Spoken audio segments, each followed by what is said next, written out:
Jika hari ini Anda merasa sedang berada di titik terendah, dihina oleh keadaan, atau merasa dunia tidak lagi adil kepada Anda, berhentilah sejenak. Mungkin hari ini Tuhan ingin menyapa Anda melalui sosok pria ini. Namanya adalah Paidi. Di mata manusia, ia hanyalah sampah masyarakat, seorang gelandangan dekil yang tidur di emperan toko dan dibuang dari kehormatan dunia. Namun, tahukah Anda, saat ia melangkah, penghuni alam malakut justru menaruh hormat. Saat ia bergumam, getarannya mampu menggetarkan arsy, dan saat dunia mencacinya, langit justru bersiap menurunkan hujan sebagai bukti cintanya. Inilah kisah tentang sebuah rahasia besar yang tersembunyi di balik kehinaan. Simaklah hingga detik terakhir, karena ini mungkin adalah jawaban yang Anda cari dalam lipatan sejarah dan doa selama ini. Khusus untuk Anda yang meluangkan waktu 1 jam ini untuk menenangkan batin dan menyimak narasi ini sampai selesai. Saya berdoa semoga Allah mengangkat segala beban cicilan Anda, memudahkan urusan bisnis, dan melapangkan pintu rezeki dari arah yang tidak terduga. Dukung pelestarian hikmah sejarah ini melalui like, subscribe, dan share. Semoga setiap dukungan Anda dicatat sebagai amal jariah yang menarik keberkahan ke dalam rumah tangga Anda. Jangan simpan harapan Anda sendirian. Di kolom komentar, tuliskan doa atau harapan khusus Anda hari ini, baik itu untuk melunasi hutang, modal usaha, atau membahagiakan orang tua. Mari kita, ribuan jemaah di channel Wikipedia Sejarah, saling mengaminkan. Kita tidak pernah tahu. Mungkin dari lisan saudara kita yang jauh di sana, doa Anda menembus langit malam ini juga. Sekarang, lepaskan seluruh beban itu dari pundak Anda. Mari kita mulai perjalanan menelusuri jejak spiritual bersama Sang Penjaga Langit yang menyamar di bumi, Wali Paidi. Mari kita mulai kisahnya di sebuah sudut pasar yang riuh, di mana debu beterbangan bercampur dengan aroma amis pasar dan keringat manusia. Hiduplah seorang pria yang kehadirannya dianggap sebagai nokta hitam dalam keindahan kota. Namanya adalah Paidi. Namun, tak ada yang memanggilnya dengan rasa hormat. Orang-orang lebih suka menyebutnya dengan sebutan si gila, si gelandangan, atau si pengemis dekil. Paidi adalah sosok yang sioluyola sudah dihapus dari daftar martabat manusia. Ia mengenakan pakaian yang warnanya sudah tidak bisa lagi dikenali, berlapis-lapis kain usang yang compang-camping, dengan rambut yang menggumpal karena debu, dan keringat yang mengering selama bertahun-tahun. Setiap pagi, Paidi duduk bersila di dekat tempat pembuangan sampah atau di emperan toko yang belum buka. Matanya seringkali menatap kosong ke arah langit, namun bibirnya tak henti-henti Nia bergerak, menggumamkan sesuatu yang tidak dimengerti oleh siapapun. Banyak orang mengira ia sedang meracau karena gangguan jiwa. Mereka tidak tahu bahwa di balik bibir yang piko-pika itu, sebuah dzikir yang tak terputus sedang dialunkan. Sebuah percakapan rahasia antara seorang hamba dengan Tuhannya yang melampaui logika manusia awam. Bagi penduduk pasar, Paidi hanyalah gangguan pemandangan yang harus diusir jika ia mulai mendekat ke lapak dagangan mereka. Ketidakpedulian masyarakat terhadap Paidi sebenarnya adalah sebuah tabir yang sangat tebal. Paidi memang sengaja membalut dirinya dengan kehinaan duniawi agar tidak ada satupun manusia yang memujinya. Inilah yang dalam dunia tasawuf disebut sebagai jalan malamatiyah. Sebuah jalan di mana seorang kekasih Tuhan menyembunyikan kesalehannya di balik penampilan yang buruk agar terhindar dari penyakit hati bernama ria. Namun, warga pasar yang hanya melihat dengan mata lahiriah tidak akan pernah sampai pada pemahaman sejauh itu. Mereka hanya melihat seorang pria yang tidak mandi berbulan-bulan dan tidur di atas kardus bekas. Suatu siang yang sangat terik, ketika matahari siluola tepat berada di atas kepala, Paidi berjalan dengan langkah gontai menyusuri lorong pasar yang sempit. Langkahnya terhenti di depan sebuah toko kain mewah milik seorang saudagar yang dikenal kaya raya, namun sombong. Paidi hanya berdiri diam di depan pintu toko tersebut.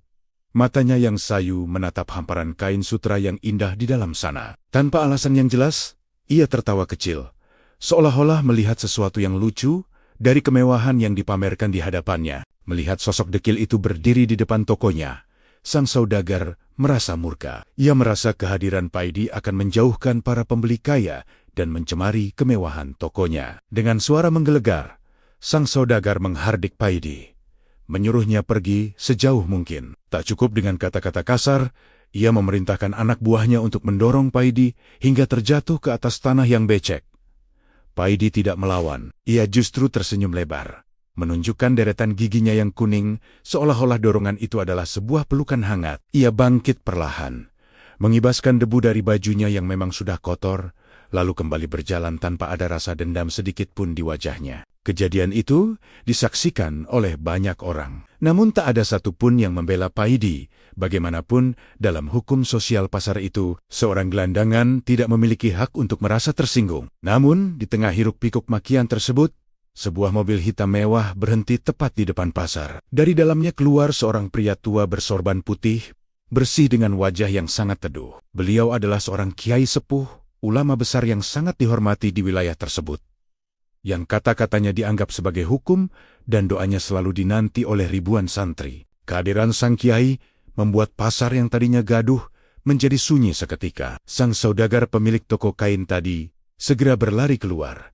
membungkuk rendah dengan penuh rasa hormat, berharap sang kiai akan mampir ke tokonya untuk memberikan berkah. Namun, sang kiai tidak menoleh sedikit pun pada sang saudagar. Pandangan mata beliau yang tajam namun lembut justru tertuju pada sosok pria kumuh yang sedang berjalan menjauh di kejauhan. Pria kumuh itu adalah Paidi. Dengan langkah terburu-buru, bahkan hampir berlari, sang kiai mengejar Paidi. Orang-orang ternganga, tidak percaya dengan apa yang mereka lihat. Sang ulama besar yang sangat diagungkan itu mengejar seorang gelandangan yang baru saja diusir seperti binatang. Ketika sang kiai berhasil menyusul Paidi, sesuatu yang lebih mengejutkan terjadi. Sang kiai dengan segala kemuliaan ilmunya tiba-tiba meraih tangan Paidi yang kotor dan penuh daki, lalu menciumnya dengan penuh takzim berkali-kali. Hening yang luar biasa menyelimuti pasar tersebut. Suara mesin kendaraan seolah-olah lenyap ditelan keajaiban momen itu. Sang kiai menundukkan kepalanya dalam dalum di hadapan Paidi, sementara Paidi hanya berdiri diam dengan wajah datar,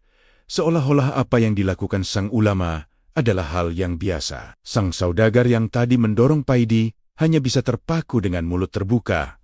Tubuhnya gemetar menyadari bahwa ia baru saja menghina seseorang yang bahkan sangat dihormati oleh gurunya sendiri. Sang kiai kemudian berbisik pelan, namun suaranya terdengar oleh beberapa orang di sekitarnya. Beliau berkata, "Mohon maafkan ketidaktahuan kami, wahai Tuan yang dicintai langit. Jangan biarkan kemurkaan Tuhan jatuh pada tempat ini, karena ulah kami yang buta." Paidi hanya menatap kiai itu sebentar, memberikan sebuah senyuman kecil yang sangat misterius, lalu berbalik dan menghilang di balik kerumunan orang yang masih membeku dalam kebingungan. Setelah kejadian itu, suasana pasar tidak pernah sama lagi. Pertanyaan-pertanyaan besar mulai muncul di benak setiap orang. Siapa sebenarnya Paidi? Mengapa seorang ulama besar yang ilmunya seluas samudera harus bersujud dan mencium tangan seorang pengemis dekil? Rahasia apa yang tersimpan di balik pakaian compang-camping itu? Masyarakat mulai menyadari bahwa ada sesuatu yang tidak beres dengan cara mereka melihat dunia. Mereka mulai merasa bahwa selama ini mereka telah tertipu oleh kulit, sementara isinya, yang berupa emas murni, telah mereka injak-injak. Jauh sebelum ia menjadi gelandangan yang dikenal sebagai Paidi, pria ini sesungguhnya adalah seorang santri yang luar biasa. Di masa mudanya, ia adalah primadona di pesantrennya karena kecerdasan akalnya yang melampaui teman-temannya. Ia sanggup menghafal kitab-kitab sulit dalam waktu singkat dan mampu menjelaskan hakikat ketuhanan dengan bahasa yang sangat indah. Namun, kecerdasan itu justru membawanya pada sebuah kegelisahan batin yang hebat. Ia merasa bahwa ilmu yang hanya ada di kepala hanyalah beban, bukan cahaya. Paidi mulai sering menyendiri di makam-makam para wali atau di puncak gunung, mencari sesuatu yang tidak bisa ditemukan di dalam lembaran kertas kitab. Dalam kesunyian itulah, ia mulai mengalami apa yang disebut sebagai fana. Perasaan di mana keberadaan dirinya hancur lebur. Dan yang tertinggal hanyalah kesadaran akan kehadiran Tuhan yang maha meliputi segalanya. Baginya, dunia dan segala isinya, termasuk dirinya sendiri, hanyalah bayangan semu yang akan sirna. Hal inilah yang membuatnya mulai meninggalkan segala atribut kehormatan. Ia sengaja memilih jalan menjadi gelandangan agar egonya benar-benar hancur. Ia ingin merasakan bagaimana rasanya menjadi orang yang paling rendah, yang paling tidak dianggap, agar tidak ada lagi jarak antara dirinya dengan kerendah hatian yang sejati. Di saat itulah, Tuhan menarik kesadarannya ke dalam kondisi jatsab, kondisi di mana akal manusiawinya tidak lagi mampu mengimbangi dahsyatnya pancaran cahaya ketuhanan yang masuk ke dalam hatinya. Itulah sebabnya ia sering terlihat bicara sendiri, karena ia memang sedang tidak bicara dengan dunia ini. Kini, setelah rahasianya sedikit tersingkap oleh tindakan sang kiai, Paidi menjadi pusat perhatian yang canggung. Orang-orang yang dulu menghinanya, kini mulai mencoba mendekat dengan niat mencari berkah. Namun Paidi tetaplah Paidi. Ia tidak butuh penghormatan, sama seperti ia tidak peduli pada hinaan. Baginya, pujian manusia adalah racun yang bisa mematikan hati, sementara hinaan adalah pupuk yang menumbuhkan ketulusan. Setiap langkah yang diambil Paidi di pasar itu, kini diikuti oleh mata-mata yang penuh rasa ingin tahu dan ketakutan. Mereka mulai bertanya-tanya, apakah saat ini mereka sedang berdiri di hadapan seorang manusia biasa? Ataukah mereka sedang berhadapan dengan salah satu tiang penyangga bumi yang doanya sanggup menggerakkan takdir? Namun Paidi tetap berjalan, menyusuri trotoar dengan bakiaknya yang sudah tipis, membawa rahasia besar yang mengguncang alam malakut, sementara kakinya tetap berpijak di atas debu dunia yang hina. Kejadian di toko kain itu hanyalah awal dari tersingkapnya tabir-tabir keajaiban yang lebih besar. Seiring berjalannya waktu, orang-orang akan mulai menyadari bahwa Paidi bukan sekadar gelandangan yang kehilangan akal, melainkan seorang hamba yang telah menukarkan dunianya dengan kedekatan yang mutlak kepada Sang Pencipta. Ia adalah peringatan hidup bagi siapa saja yang terlalu silau dengan harta dan jabatan, bahwa terkadang mahkota yang paling indah justru dikenakan oleh mereka yang terlihat paling menderita di mata manusia. Dunia mungkin melihatnya sebagai sosok yang tidak memiliki apa-apa, tidak punya rumah, tidak punya keluarga, dan tidak punya tujuan. Namun di alam yang lebih tinggi, di alam malakut yang dihuni oleh para malaikat, nama Paidi disebat-sebut dengan penuh kemuliaan. Ia adalah sosok yang tubuhnya berada di pasar, namun jiwanya sudah terbang jauh melampaui 7 lapis langit, menyaksikan rahasia-rahasia yang tidak mungkin dituliskan dalam naskah sejarah manapun. Dan bagi penduduk bumi, pelajaran terbesar baru saja dimulai melalui sosok dekil yang tertawa di bawah terik matahari itu. Setelah kejadian menghebohkan di depan toko kain sang saudagar, kabar tentang keramat Wali Paidi menyebar layaknya api yang tertiup angin kencang ke seluruh penjuru kota. Pasar yang biasanya hanya dipenuhi dengan urusan tawar-menawar harga, kini berubah menjadi riuh dengan bisik-bisik mengenai sosok gelandangan misterius tersebut. Orang-orang yang tadinya memandang remeh, kini mulai diliputi rasa penasaran yang luar biasa. Namun rasa penasaran itu seringkali masih dibalut dengan logika keduniawian yang dangkal. Mereka mulai mencoba mendekati Paidi, bukan untuk memahami hakikat ilmu makrifatnya, melainkan hanya ingin membuktikan apakah pria dekil itu benar-benar memiliki kesaktian yang bisa menguntungkan nasib mereka. Logika manusia memang seringkali terbentur ketika berhadapan dengan perilaku kaum jatsab. Suatu pagi, seorang pedagang grosir yang merasa bersalah karena pernah mengusir Paidi, mencoba melakukan penebusan dosa dengan cara yang sangat material. Ia membawa segepok uang kertas bernominal besar dan mendekati Paidi yang sedang duduk termenung di dekat sebuah selokan yang berbau busuk. Dengan wajah yang dibuat sesantun mungkin, pedagang itu menyodorkan uang tersebut, seraya meminta doa agar dagangannya semakin laris. Namun, apa yang dilakukan Paidi justru membuat pedagang itu terperangah dan hampir pingsan karena terkejut. Tanpa ekspresi sedikit pun, Paidi menerima uang tersebut hanya untuk sesaat. Kemudian dengan santainya ia melemparkan lembaran-lembaran uang itu ke dalam air selokan yang hitam dan mengalir deras. Uang yang bagi orang lain adalah tujuan hidup, bagi Paidi hanyalah tumpukan kertas yang tak lebih berharga dari sampah yang mengapung di sebelahnya. Pedagang itu berteriak histeris, mencoba memunguti uangnya kembali sambil memaki dalam hati. Sementara Paidi hanya tertawa cekikikan. Bagi Paidi, uang itu adalah beban yang bisa mengotori hati. Dan dengan membuangnya ke selokan, ia sebenarnya sedang menunjukkan betapa rendahnya nilai dunia jika dibandingkan dengan ketenangan jiwa. Tak berhenti di situ, seorang ibu kaya yang merasa iba namun masih terperangkap dalam gengsi sosial mencoba membawakan Paidi makanan paling mewah dari restoran terbaik di kota. Makanan itu disajikan dalam wadah yang bersih.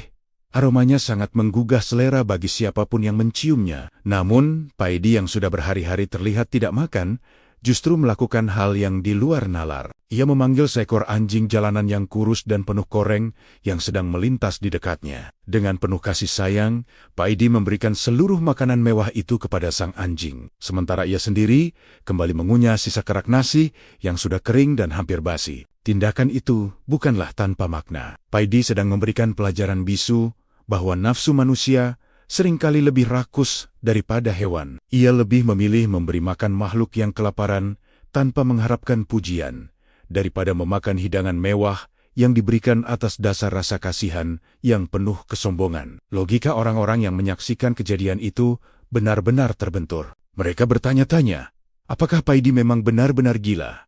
Ataukah mereka yang sebenarnya gila karena terlalu mendewakan rasa dan kenikmatan lidah? Perilaku nyeleneh ini terus berlanjut, menciptakan jarak yang semakin lebar antara cara berpikir masyarakat awam dengan jalan pikiran seorang wali mastur. Di tengah kebingungan itu, mulailah muncul dialog-dialog pendek dari mulut Paidi yang terdengar seperti teka-teki. Suatu hari, seorang santri muda yang penasaran memberanikan diri untuk bertanya kepada Paidi tentang apa itu kebahagiaan. Paidi tidak menjawab dengan ayat atau hadis seperti layaknya seorang guru di kelas. Ia justru menunjuk ke arah seekor burung yang sedang terbang bebas dan berkata, burung itu tidak punya gudang makanan, tapi ia tidak pernah takut mati kelaparan besok pagi. Kamu punya gudang, tapi tidurmu tidak nyenyak karena takut gudangmu terbakar.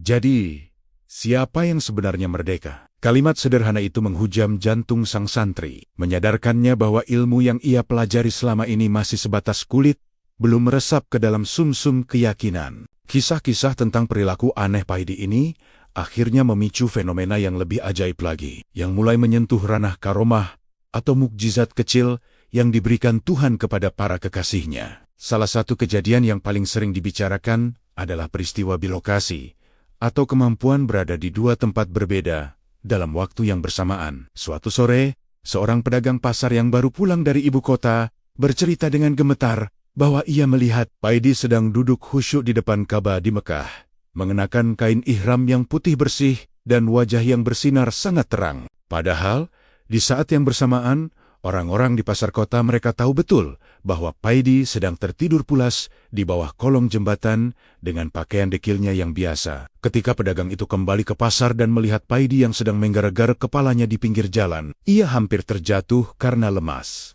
Bagaimana mungkin seorang gelandangan yang tidak punya paspor, tidak punya uang, dan tidak pernah pergi kemanapun bisa berada di tanah suci dalam sekejap mata? Kejadian ini membuktikan bahwa bagi orang-orang seperti Paidi, hukum ruang dan waktu yang membelenggu manusia biasa sudah tidak berlaku lagi bagi mereka. Bagi Paidi, jarak antara Jawa dan Mekah hanyalah sejauh satu langkah batin. Tubuhnya mungkin tertambat di bumi yang penuh debu, namun rohaninya bebas berkelana menembus dimensi yang tidak bisa dijangkau oleh panca indera. Karomah ini bukanlah untuk dipamerkan. Bahkan, Paidi seringkali terlihat marah atau menghindar jika ada orang yang mulai membicarakan Kyoge Ben tersebut di depannya. Ia sangat menjaga agar rahasia hubungannya dengan Sang Khalik tetap tertutup rapat.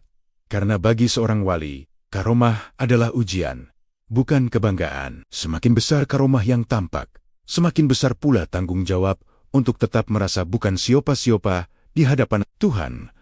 Logika masyarakat terus diguncang ketika mereka menyadari bahwa keberadaan Paidi di pasar tersebut siliolah menjadi barometer bagi keadaan lingkungan sekitarnya. Jika Paidi terlihat ceria dan tertawa, biasanya harga-harga kebutuhan pokok akan stabil dan suasana pasar menjadi tentram. Namun, jika Paidi mulai terlihat murung, menangis, atau menatap langit dengan wajah yang tegang, orang-orang mulai waspada karena biasanya akan terjadi sesuatu yang tidak diinginkan, seperti kebakaran kecil atau perselisihan antar pedagang. Paidi menjadi semacam radar spiritual yang menangkap getaran-getaran alam yang belum sampai ke telinga manusia lain. Pernah suatu ketika, seorang pejabat daerah yang arogan lewat di depan pasar dengan pengawalan ketat. Paidi yang biasanya diam, tiba-tiba berdiri dan menunjuk ke arah mobil pejabat itu sambil berteriak, "Kuburannya sudah digali, kursinya sudah terbakar." Orang-orang ketakutan mendengarnya, menganggap Paidi sedang menyumpah. Namun, hanya berselang 3 hari kemudian, tersiar kabar bahwa pejabat tersebut terkena serangan jantung secara mendadak,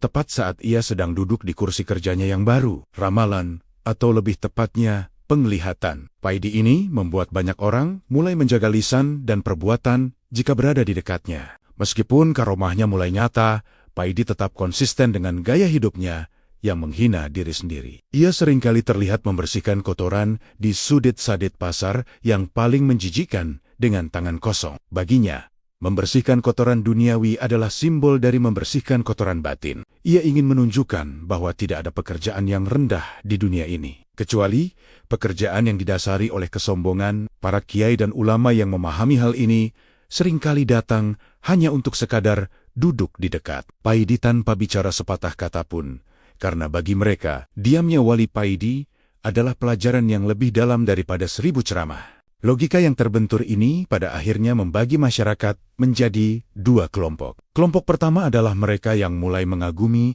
dan mencari hikmah di balik setiap kegilaan Paidi.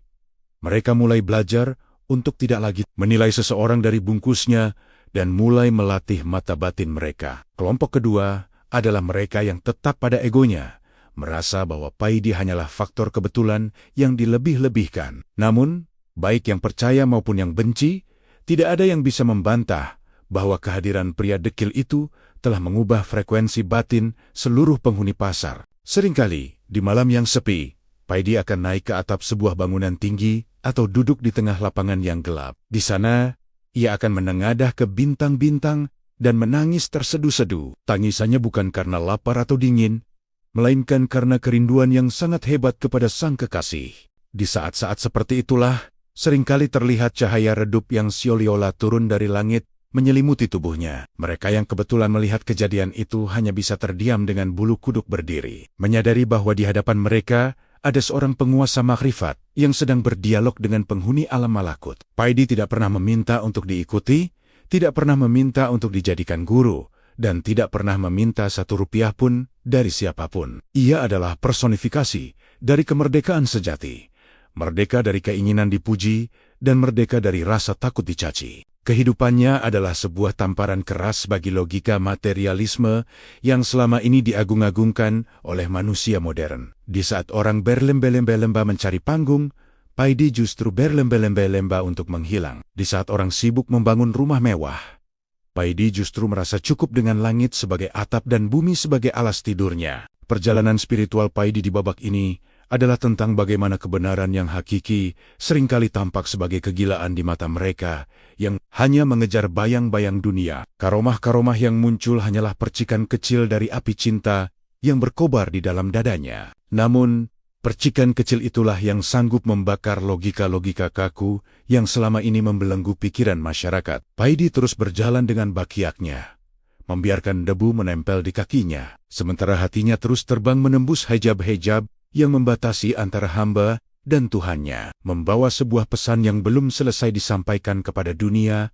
yang sedang terlelap dalam tidurnya. Setelah sekian lama masyarakat terombang-ambing antara rasa percaya dan ragu terhadap sosok Wali Paidi, sebuah ujian besar tiba-tiba datang menimpa wilayah tersebut. Kota yang biasanya makmur itu mendadak dilanda musim kemarau yang sangat ekstrem. Matahari Syulialah kehilangan rasa belas kasihan, memancarkan panas yang membakar bumi hingga tanah di persawahan pecah merekah seperti luka yang tak kunjung sembuh. Sumur-sumur warga mulai mengering, menyisakan lumpur hitam yang berbau anyir, sementara ternak-ternak mulai berjatuhan karena kehausan. Krisis ini bukan sekadar bencana alam biasa, melainkan sebuah situasi yang mencekam di mana keputusasaan mulai merayap ke dalam hati setiap penduduk, memaksa mereka untuk mencari perlindungan kepada sesuatu yang lebih tinggi dari sekadar logika manusia. Para tokoh agama, pejabat, dan ribuan masyarakat telah berkumpul di lapangan besar berkali-kali untuk melaksanakan salat istisqa,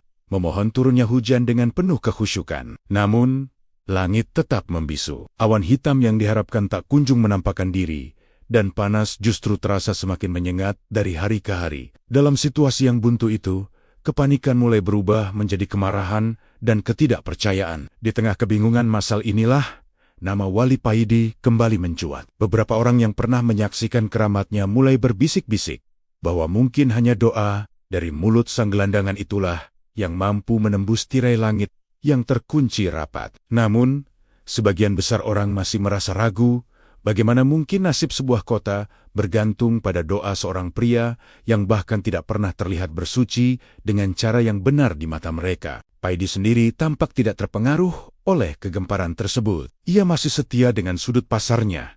Namun kali ini, ada yang berbeda dari raut wajahnya. Matanya yang biasanya sayu kini tampak tajam, menatap ke arah cakrawala dengan pandangan yang sulit diartikan.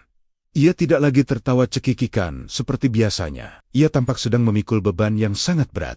Seolah-olah ia sedang mendengarkan rintihan bumi yang memohon pertolongan kepada langit. Getaran spiritual dari sosok Paidi terasa semakin kuat, hingga orang-orang yang melintas di dekatnya merasakan sensasi dingin yang aneh di tengah teriknya cuaca. Inilah saat di mana eksistensi Paidi mulai bergeser dari sekadar gelandangan unik menjadi sosok yang dianggap sebagai kunci keselamatan bagi banyak nyawa. Suatu sore, ketika matahari mulai condong ke barat dengan warna merah yang menyerupai darah, Paidi tiba-tiba bangkit dari duduknya. Tanpa alas kaki, ia berjalan menuju Masjid Agung di pusat kota. Kehadirannya di gerbang masjid segera memicu kegaduhan. Para penjaga dan beberapa jemaah mencoba menghalanginya, karena pakaiannya yang kotor dan bau tubuhnya yang dianggap bisa mencemari kesucian tempat ibadah tersebut. Namun, entah kekuatan apa yang bekerja, setiap tangan yang mencoba menyentuh atau mendorong Paidi tiba-tiba menjadi lemas tak bertenaga. Paidi melangkah masuk dengan tenang, melewati barisan orang-orang yang tertegun, menuju ke area tengah di bawah kubah besar. Ia tidak melakukan salat seperti jemaah lainnya. Ia hanya berdiri diam, menengadah ke atas, dan mulai menggumamkan kata kota dalam bahasa yang bukan berasal dari bumi. Suara Paidi awalnya hanya berupa bisikan, namun perlahan-lahan volumenya meningkat hingga menggema ke seluruh ruangan masjid. Itu bukan suara teriakan kemarahan, melainkan suara yang penuh dengan wibawa dan getaran yang membuat siapapun yang mendengarnya merinding. Ia berbicara sioliola, sedang berhadapan langsung dengan penguasa alam semesta tanpa ada hijab sedikit pun. Dalam gumamannya, ia menyebut-nyebut rahasia alam malakut, memanggil nama-nama malaikat penjaga hujan, dan menuntut belas kasih Tuhan atas nama rakyat yang sedang menderita. Di saat itulah fenomena alam yang luar biasa mulai terjadi. Langit yang sedetik lalu masih biru bersih dan terik, tiba-tiba berubah menjadi gelap gulita dalam hitungan menit. Angin kencang mulai menderu, membawa aroma tanah basah dari kejauhan yang sangat dirindukan. Masyarakat yang berada di luar masjid berteriak histeris antara takut dan gembira. Mereka menyaksikan gumpalan awan hitam pekat berputar-putar tepat di atas kubah Masjid Sirola. Awan itu sedang tunduk pada perintah yang datang dari dalam sana. Di dalam masjid, Paidi masih berdiri mematung. Air mata mulai mengalir deras dari matanya, membasahi pipinya yang kotor. Getaran dari suaranya seolah-olah mengguncang fondasi bangunan tersebut. Ia bukan lagi sekadar Paidi sang pengemis. Ia adalah perantara antara kehancuran bumi dan rahmat langit. Ketika ia meneriakkan satu kalimat penutup yang pendek namun menggelegar, petir menyambar dengan kilatan cahaya yang membutakan mata, diikuti oleh suara guntur yang seolah membelah angkasa. Detik itu juga, hujan turun dengan sangat lebat. Bukan sebagai tetesan ringan, melainkan sebagai curahan air yang masif, seolah-olah pintu-pintu langit telah jebol. Hujan yang turun itu bukan hanya membasahi tanah, tetapi seolah-olah mencuci semua dosa dan kesombongan kota tersebut. Orang-orang berlarian ke jalanan, menangis di bawah guyuran air, sementara di dalam masjid, orang-orang menyaksikan Paidi jatuh, tersungkur dalam sujud yang sangat lama. Sang kiai sepuh yang sejak tadi memperhatikan dari sudut masjid, mendekat dengan mata berkaca-kaca. Beliau menyadari bahwa apa yang baru saja terjadi adalah bukti nyata dari konsep wali kutub baku, bumi yang kehadirannya menjaga keseimbangan alam. Langit benar-benar telah terguncang oleh doa seorang hamba yang selama ini mereka campakkan. Alam malakut telah bereaksi terhadap kerinduan dan ketulusan jiwa, yang sudah tidak lagi memiliki ego keduniawian sedikitpun. Keajaiban ini membawa dampak psikologis yang luar biasa bagi seluruh penduduk. Mereka mulai menyadari bahwa ada hierarki kekuasaan yang tidak tertulis di dunia ini. Kekuasaan itu bukan milik pejabat yang berseragam rapi atau orang kaya dengan emas di tangannya, melainkan milik mereka yang namanya harum di alam malakut, namun tersembunyi di balik kehinaan dunia. Paidi telah menunjukkan bahwa ketika seorang manusia sudah selesai dengan dirinya sendiri, ketika ia sudah tidak lagi menginginkan apapun untuk kepentingannya, maka seluruh alam semesta akan tunduk padanya atas izin Sang Pencipta. Goncangan yang terjadi di langit adalah pantulan dari kemurnian hati yang sudah menyatu dengan kehendak Tuhan. Namun, karomah sebesar ini juga membawa risiko bagi Paidi.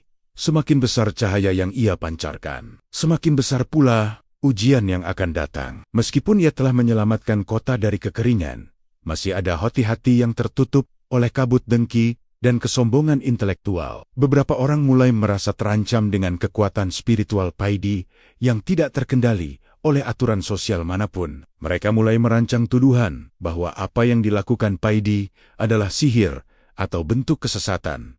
Hanya karena hal itu tidak masuk ke dalam naskah logika mereka yang sempit. Paidi sendiri, setelah bangkit dari sujudnya, langsung pergi meninggalkan masjid tanpa sepatah kata pun.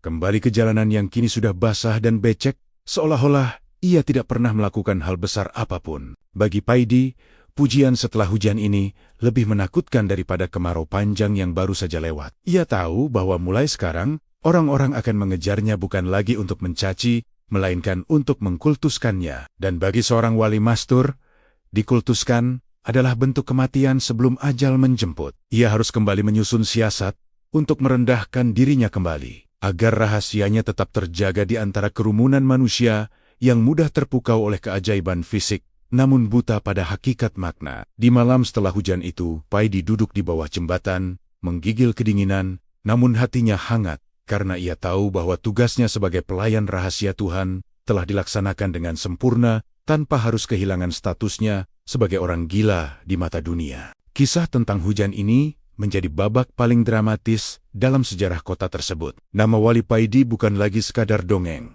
melainkan kenyataan pahit bagi mereka yang selama ini sombong dengan amal ibadahnya. Ternyata, satu tarikan napas di zikir dari seorang gelandangan yang ikhlas jauh lebih berbobot di timbangan langit daripada ribuan rakaat yang dilakukan demi pamer kedudukan. Goncangan di alam malakut telah membuktikan bahwa Tuhan tidak pernah salah dalam menaruh permatanya. Meskipun permata itu terbungkus dalam kain yang kotor dan terlempar di pinggir jalan yang berlumpur, cahayanya akan tetap mampu menembus awan dan mengubah takdir sebuah bangsa jika ia telah berkehendak. Kejadian ini juga mengubah pandangan para santri dan pencari Tuhan di wilayah itu. Mereka mulai mengerti bahwa untuk mencapai derajat spiritual yang tinggi, seseorang tidak harus selalu berada di atas mimbar. Terkadang, jalan tercepat menuju Tuhan adalah dengan menjadi bukan siapa-siapa. Paidi telah memberikan pelajaran hidup tanpa perlu menulis satu baris kalimat pun di papan tulis. Ia mengajarkan tentang penyerahan diri yang total, tentang bagaimana cara mengetuk pintu langit, hingga langit terpaksa harus terbuka. Hujan yang turun hari itu akan selalu diingat sebagai hujan Paidi, sebuah simbol dari rahmat yang turun melalui tangan-tangan yang selama ini dianggap hina oleh mata manusia yang rabun akan hakikat. Namun, di balik kegembiraan itu, ada bayangan hitam yang mulai mendekat. Konflik antara mereka yang tercerahkan oleh kejadian ini dengan mereka yang merasa otoritasnya terganggu mulai menajam. Paidi tetap tenang di tengah pusaran badai sosial yang mulai terbentuk. Ia tahu bahwa setiap karomah yang tampak adalah undangan untuk fitnah bagi mereka yang tidak paham. Tapi, ia tidak peduli. Selama ia masih bisa melihat wajah Tuhannya di setiap tetesan hujan, maka seluruh dunia yang menentangnya hanyalah butiran debu yang tidak berarti. Langkah kaki Paidi yang kotor tetap berlanjut, membawa kita menuju babak di mana iman akan diuji bukan dengan keajaiban, melainkan dengan fitnah dan pengusiran. Setelah keajaiban hujan yang mengguyur kota,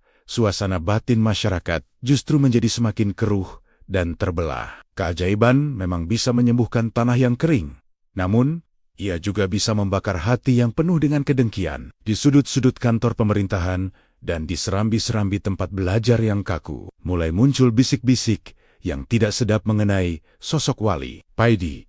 Mereka yang merasa memiliki otoritas atas agama dan ketertiban sosial mulai merasa terancam. Bagi mereka, keberadaan Paidi adalah sebuah anomali yang berbahaya. Seorang gelandangan yang tidak bisa diatur, tidak bisa ditebak, namun memiliki pengaruh yang jauh lebih besar daripada khotbah-khotbah formal mereka. Ketakutan akan hilangnya wibawa di mata pengikutnya membuat sekelompok orang mulai merancang sebuah narasi untuk menjatuhkan martabat Paidi yang sudah mulai diagungkan oleh orang banyak. Fitnah mulai disebarkan secara perlahan, namun sistematis melalui lisan ke lisan. Mereka mulai mempertanyakan keabsahan perilaku Paidi yang dianggap melanggar syariat lahiriah.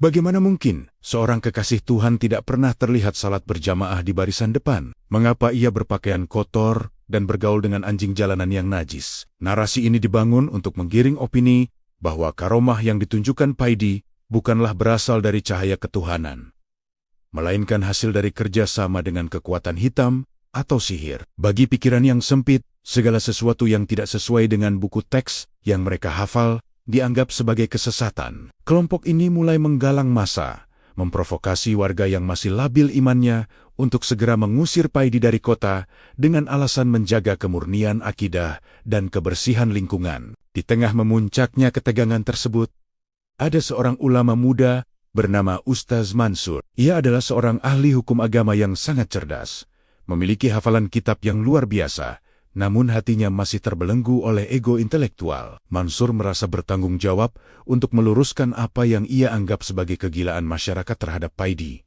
Baginya, keajaiban hujan hanyalah sebuah kebetulan alamiah yang dilebel-lebihkan oleh imajinasi orang-orang bodoh. Dengan penuh percaya diri, ia memutuskan untuk mendatangi Paidi secara langsung di tempat persembunyiannya di bawah kolong jembatan. Ia berniat untuk mendebat Paidi secara terbuka, mempermalukannya dengan argumen-argumen hukum yang rumit, dan membuktikan kepada semua orang bahwa Paidi hanyalah seorang pria gila yang tidak tahu apa-apa tentang agama. Ketika Mansur tiba di bawah jembatan yang gelap dan pengap, ia menemukan Paidi sedang duduk santai sambil memainkan butiran kerikil sioliola. Itu adalah tasbih yang sangat berharga. Tanpa salam yang lembut, Mansur langsung melontarkan rentetan pertanyaan tajam yang penuh dengan istilah teknis hukum agama. Ia mengkritik cara hidup Paidi yang kumuh dan menuduhnya telah menyesatkan umat dengan perilaku yang dianggap keluar dari jalur syariat. Mansur berbicara dengan nada tinggi, mengutip ayat demi ayat untuk memojokkan sang gelandangan. Namun,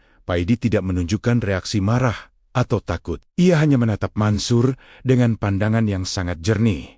Sebuah tatapan yang seolah-olah bisa melihat menembus ke dalam tulang sumsum dan membaca semua niat busuk yang tersembunyi di balik jubah bersih sang ustaz muda itu. Setelah Mansur selesai berbicara dengan napas yang memburu, Paidi hanya tersenyum tipis. Ia mengambil satu buah kerikil, melemparkannya ke aliran sungai, lalu berkata dengan suara yang sangat tenang, namun menggetarkan batin Mansur. "Wahai saudaraku yang berilmu, kamu menghafal banyak jalan menuju Tuhan melalui buku. Tapi, apakah kamu sudah pernah melangkah di salah satu jalan itu? Kamu sibuk membersihkan bajumu dari daki dunia.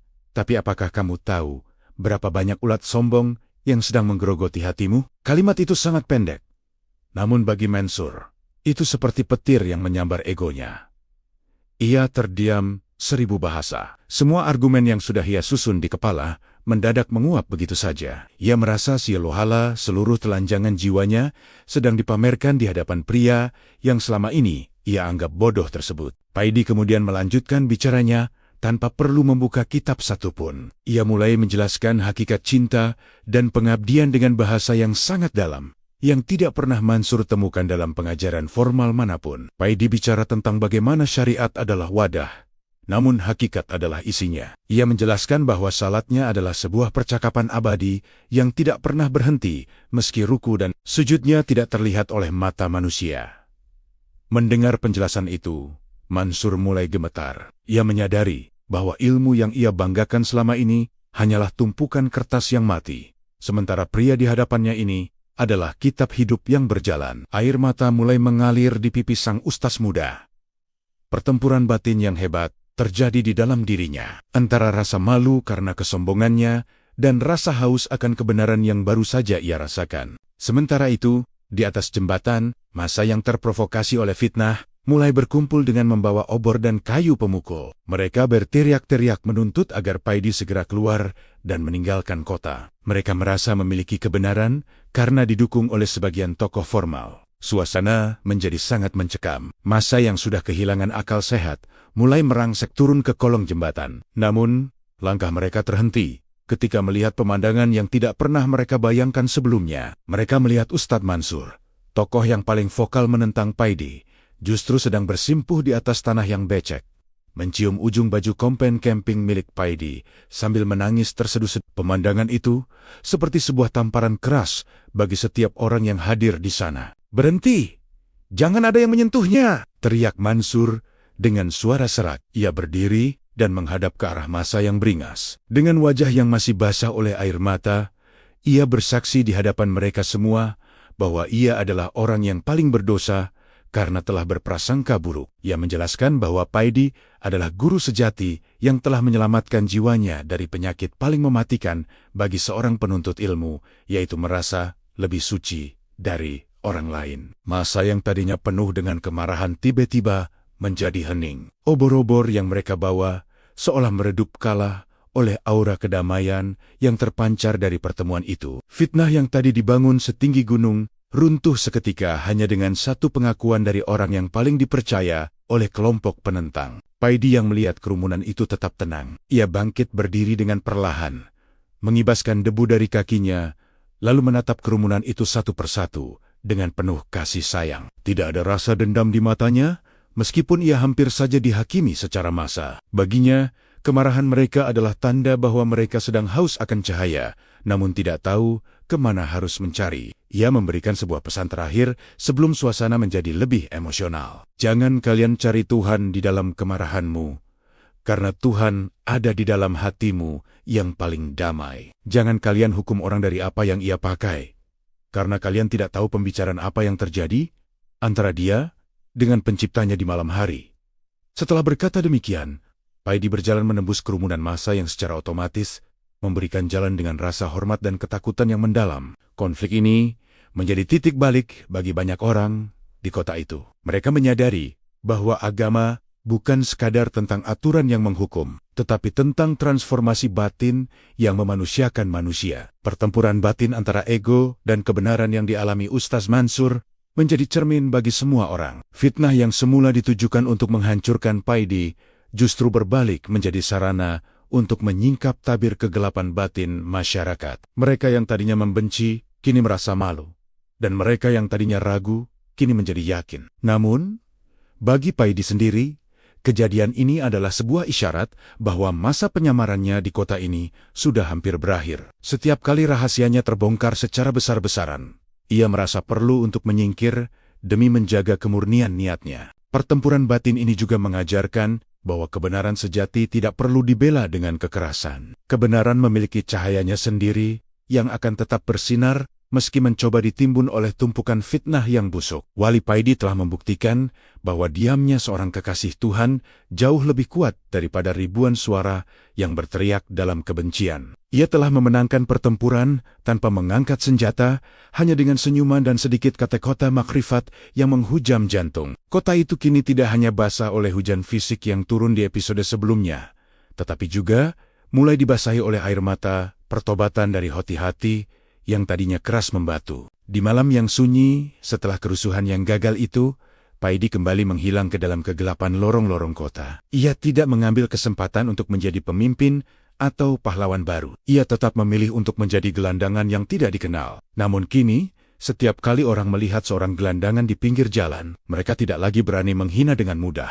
Mereka takut bahwa di balik baju dekil itu, ada sosok seperti Paidi yang sedang mengamati kualitas iman mereka. Fitnah telah gagal, dan pertempuran batin telah dimenangkan oleh kesabaran yang luar biasa. Namun, di balik kemenangan itu, ada sebuah kesedihan yang mulai terasa. Sebuah isyarat bahwa sang penjaga langit ini akan segera berpamitan dari dunia yang seringkali terlalu silau oleh penampakan lahiriah. Kisah di babak ini menutup luka yang selama ini ada dalam tatanan sosial masyarakat tersebut. Mereka belajar bahwa wali Tuhan bisa ada di mana saja, dalam rupa apa saja, dan seringkali muncul di tempat yang paling tidak terduga untuk menguji sejauh mana kasih sayang kita terhadap sesama makhluk. Paidi telah melewati badai fitnah dengan keanggunan seorang satria spiritual, meninggalkan jejak-jejak hikmah yang akan diceritakan turun-temurun. Dan bagi Ustaz Mansur, hidupnya tidak akan pernah sama lagi. Ia telah menemukan guru yang tidak pernah ia harapkan di tempat yang paling ia benci, membukakan gerbang makrifat yang selama ini terkunci oleh egonya sendiri. Setelah badai fitnah mereda dan berubah menjadi gelombang penghormatan yang luar biasa, suasana di kota itu justru menjadi semakin sunyi bagi jiwa wali Paidi. Di tengah keramaian orang yang kini berebut ingin mencium tangannya atau sekadar memberikan sedekah terbaik, Paidi merasa bahwa tugas spiritualnya di tempat tersebut telah mencapai titik akhir. Bagi seorang wali mastur, popularitas adalah penjara yang lebih menyakitkan daripada jeruji besi. Ia merasa bahwa dinding penyamarannya telah runtuh sepenuhnya, dan rahasia besar yang selama ini ia jaga ropet rahat antara dirinya dengan Sang Khalik telah menjadi konsumsi publik. Keadaan ini menjadi isyarat kuat bagi Paidi bahwa ia harus segera mempersiapkan diri untuk melakukan perjalanan terjauh. Sebuah perjalanan kembali ke haribaan Tuhan yang ia rindukan setiap malam dalam tangis kesendiriannya. Perubahan fisik mulai terlihat jelas pada diri Paidi dalam beberapa hari terakhir. Tubuhnya yang biasanya terlihat tangguh, meski kurus, kini tampak semakin ringkih dan beraura sangat pucat. Namun matanya memancarkan cahaya yang semakin bening dan tajam. Ia tidak lagi berkeliling pasar dengan langkah gontai. Ia lebih banyak menghabiskan waktu duduk bersandar di bawah pohon beringin tua di pinggir kota, menatap awan yang berarak dengan senyuman yang sangat damai. Beberapa orang yang mendekat merasakan aura ketenangan yang tidak biasa. Sebuah kedamaian yang sia-sia bukan berasal dari dunia ini. Paidi tampak seperti seseorang yang sudah menyelesaikan seluruh urusan dunianya. Seorang musafir yang sudah melihat gerbang rumahnya di kejauhan dan tinggal menunggu pintu itu terbuka lebar. Di sela-sela waktu istirahatnya, Paidi memanggil beberapa orang yang selama ini memiliki kedekatan batin dengannya, termasuk Ustadz Mansur yang kini telah menjadi murid setianya. Dengan suara yang sangat lirih namun jernih, Paidi mulai memberikan pesan-pesan terakhir yang sangat menyentuh. Ia tidak bicara tentang harta atau warisan materi, melainkan tentang hakikat rendah hati yang mutlak. Jangan pernah merasa lebih baik dari siapapun, meski kamu melihat orang itu sedang berlumur dosa, karena kamu tidak tahu, bisa jadi di akhir hayatnya Tuhan mencucinya dengan tobat yang tulus, sementara kamu justru tergelincir karena kesombongan atas amalmu sendiri.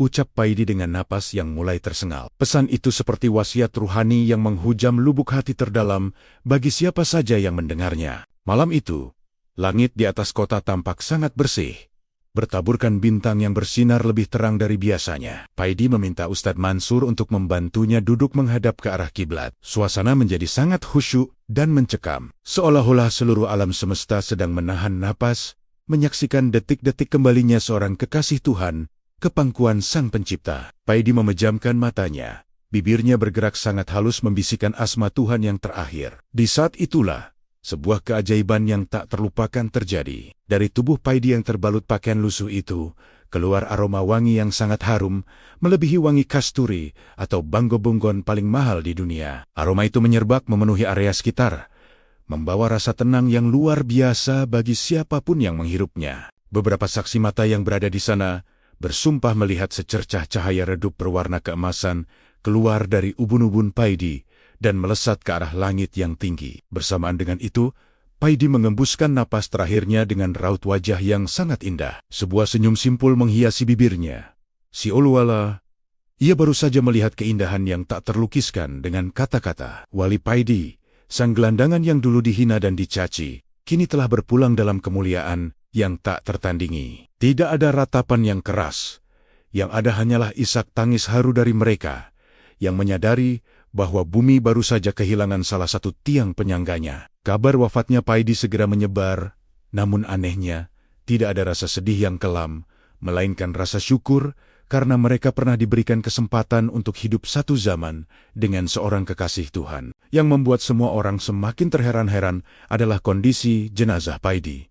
Meskipun selama hidupnya ia jarang mandi dan hidup di jalanan yang kotor, setelah wafat, tubuhnya tampak sangat bersih. Kulitnya terasa lembut dan hangat, seolah-olah ia hanya sedang tertidur pulas setelah melakukan perjalanan panjang. Saat prosesi pemandian jenazah, para santri dan ulama yang ikut serta menyaksikan bahwa air yang digunakan untuk memandikannya tetap jernih dan berbau harum. Ini adalah salah satu bukti nyata dari derajat wali mastur yang telah selesai dengan urusan syariat dan hakikat secara sempurna. Tubuh lahiriahnya hanyalah bungkus yang selama ini ia gunakan untuk menyembunyikan keindahan jiwanya yang sudah suci sejak dalam pemikiran. Proses pemakaman Paidi menjadi peristiwa paling mengharukan dalam sejarah kota itu. Ribuan orang dari berbagai lapisan masyarakat, mulai dari pengemis, pedagang pasar, hingga pejabat tinggi dan ulama karismatik, tumpah ruah ke jalanan untuk mengantarkan jenazahnya ke tempat peristirahatan terakhir. Tidak ada perbedaan kasta hari itu. Semua orang tunduk dalam rasa hormat yang sama. Burung-burung di langit tampak terbang rendah mengiringi keranda jenazahnya,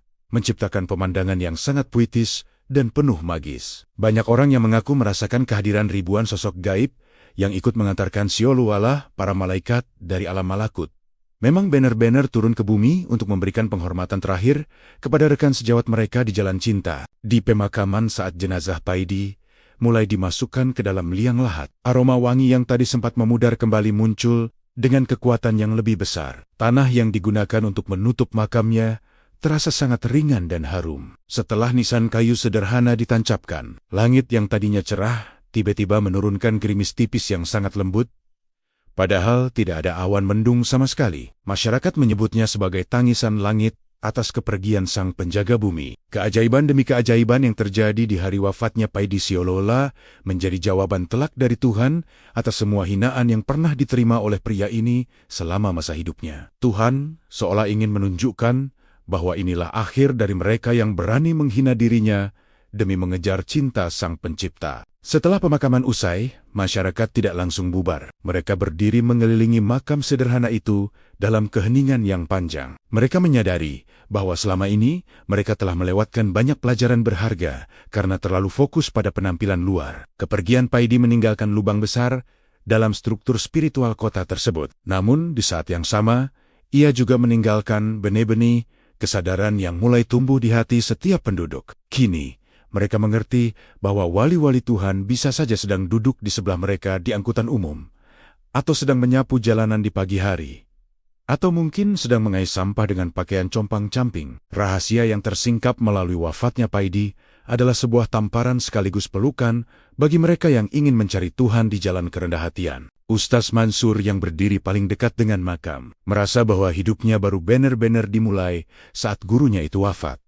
Ia teringat akan ucapan Paidi tentang kembali ke asal. Ia menyadari bahwa Paidi tidak pernah benar-benar pergi. Ajarannya tentang makrifat Jawa yang penuh kasih sayang akan tetap hidup dalam sanubari mereka yang mau membuka diri. Paidi telah membuktikan bahwa derajat kemanusiaan tertinggi bukan dicapai dengan menumpuk harta atau ilmu untuk kesombongan, melainkan dengan mengosongkan diri dari ego agar Tuhan bisa bersemayam sepenuhnya di dalam hati. Kepergian sang gelandangan langit ini adalah sebuah kemenangan, sebuah kepulangan sang pahlawan spiritual yang telah berhasil menyelesaikan misinya di bumi yang penuh dengan kepalsuan ini. Malam pertama setelah pemakaman, area sekitar makam Paidi masih terasa sangat damai. Beberapa orang yang melakukan ziarah melaporkan melihat cahaya redup yang terus memancar dari dalam tanah. Seolah-olah tubuh Paidi masih terus berzikir meski di dalam kegelapan kubur. Legenda tentang wali Paidi si gelandangan kini telah bertransformasi menjadi sejarah yang sakral bagi warga kota. Mereka tidak lagi melihatnya sebagai orang gila,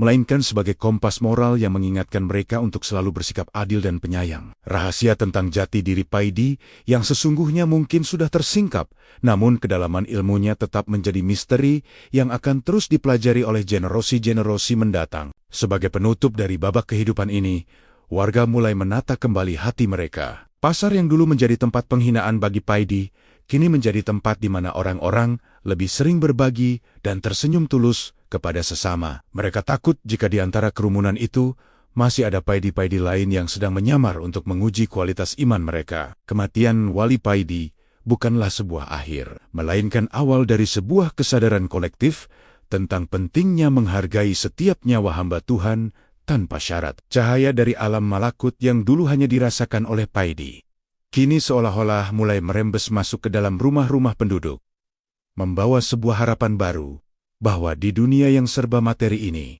jalan menuju Tuhan masih tetap terbuka lebar bagi siapapun yang bersedia menjadi bukan siapa-siapa. Kini, setelah tanah makam itu mulai mengering, dan nisan kayu sederhana itu berdiri tegak di bawah naungan pohon Kamboja, sebuah keheningan yang berbeda mulai menyelimuti kota. Namun, ini bukanlah keheningan yang hampa, melainkan keheningan yang penuh dengan perenungan. Kepergian wali Paidi telah meninggalkan sebuah warisan yang jauh lebih berharga daripada emas atau permata. Ia meninggalkan sebuah cermin besar bagi setiap orang untuk melihat ke dalam lubuk hati mereka sendiri. Di pasar yang dulu menjadi tempat ia dihinakan, kini suasana terasa jauh lebih teduh. Orang-orang tidak lagi berteriak kasar kepada para pengemis yang melintas. Sebaliknya, mereka akan terdiam sejenak, menatap wajah-wajah kusam itu dengan penuh rasa hormat, sembari bertenutannya dalam hati Apakah di balik tatapan mata yang sayu itu tersimpan rahasia ketuhanan seperti yang dimiliki oleh Paidi? Warisan spiritual Wali Paidi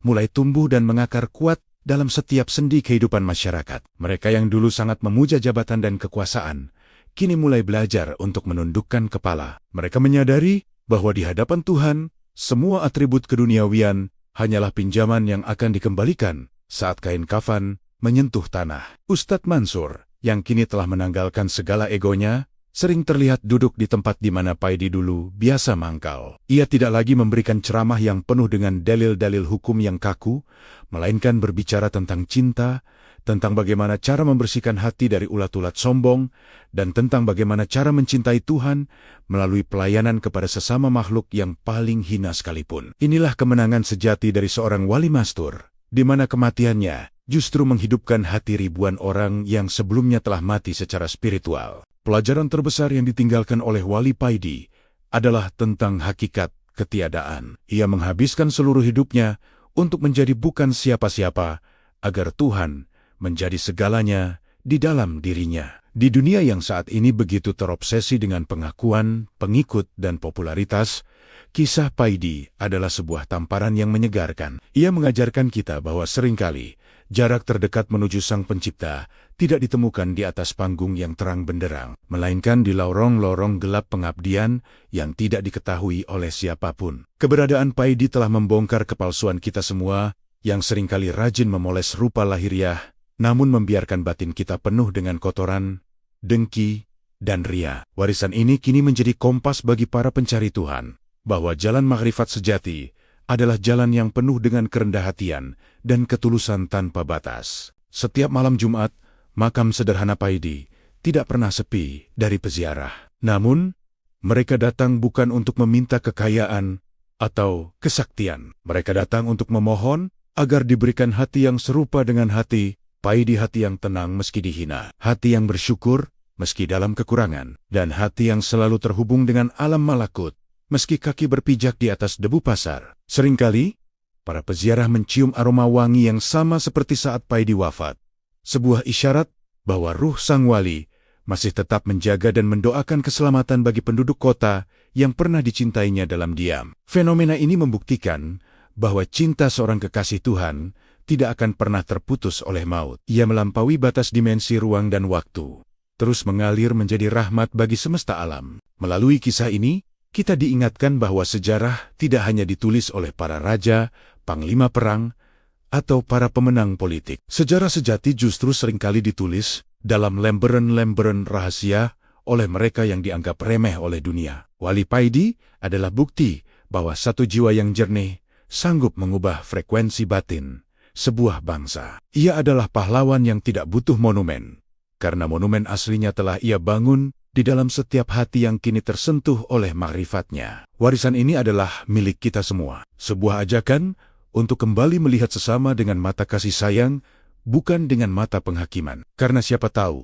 di balik sosok yang paling kita hindari hari ini, tersimpan ruh yang sangat dirindukan oleh para penghuni langit. Sebagai penutup dari seluruh perjalanan ini, mari kita bersama-sama menundukkan kepala, mengangkat tangan, dan memanjatkan doa terbaik kita kepada Sang Pemilik Kehidupan. Doa penutup untuk sahabat Wikipedia, Sejarah. Bismillahirrohmanirrohim. Ya Allah, Tuhan yang maha meliputi segala sesuatu dengan rahmat dan ilmu-Mu. Kami bersyukur kepada-Mu atas kesempatan untuk menyelami hikmah dari kisah salah satu kekasih-Mu, Wali Paidi. Kami menyadari bahwa selama ini mata kami seringkali buta oleh gemerlap dunia. Hati kami seringkali keras oleh kesombongan. Dan lisan kami seringkali tajam menghina hamba-hamba-Mu yang tampak hina di mata kami. Ya Rahman, Ya Rahim, tanamkanlah di dalam hati kami bani-bani kerendah hatian sebagaimana yang Engkau anugerahkan kepada para kekasih-Mu. Bersihkanlah batin kami dari penyakit ria, ujub, dan takabur. Jadikanlah kami hamba yang tidak silau oleh pujian manusia dan tidak tumbang oleh cacian dunia. Bimbinglah kami agar selalu bisa melihat kohya-Mu di setiap wajah hamba-Mu, tanpa memandang apa yang mereka kenakan atau di mana mereka tinggal. Ya Allah, yang maha membolak-balikkan hati, tetapkanlah hati kami dalam iman yang tulus dan kecintaan yang murni kepadamu. Jika engkau takdirkan kami untuk memiliki ilmu, jadikanlah ilmu itu sebagai sarana untuk semakin merasa bodoh di hadapan kebesaranmu. Jika engkau takdirkan kami memiliki harta, jadikanlah harta itu sebagai jembatan untuk melayani mereka yang kekurangan. Dan jika engkau takdirkan kami berada dalam kehinaan di mata dunia, maka muliakanlah ruh kami di hadapan para penghuni langit-Mu. Ya Allah, berikanlah keberkahan bagi para penonton dan sahabat yang menyimak kisah ini. Limpahkanlah kesehatan, ketenangan jiwa, dan kelapangan rezeki yang halal bagi mereka. Jadikanlah setiap tetesan air mata haru yang jatuh saat menyimak kisah ini sebagai penghapus dosa-dosa kami di masa lalu. Bukakanlah pintu makrifat bagi kami semua, agar kami tidak hanya mengenalmu melalui kata-kata, namun merasakan kehadiran-Mu di setiap helaan napas kami. Ya Allah, kumpulkanlah kami kelak bersama orang-orang soleh, bersama para wali-Mu, dan terutama bersama baginda Nabi Muhammad SAW. Terimalah amal ibadah kami yang masih penuh dengan kekurangan ini. Terangilah kubur kami kelak dengan cahaya dizikir yang telah Engkau ajarkan melalui perantara kekasih-kekasih-Mu. Robbana atina fid dunya hasanah, wa fil akhirati hasanah, wa qina adzabannar. Maha suci Allah, Tuhan yang memiliki kemuliaan dari apa yang mereka sifatkan. Salam sejahtera bagi para utusan-Mu, dan segala puji bagi-Mu, Tuhan semesta alam. Amin.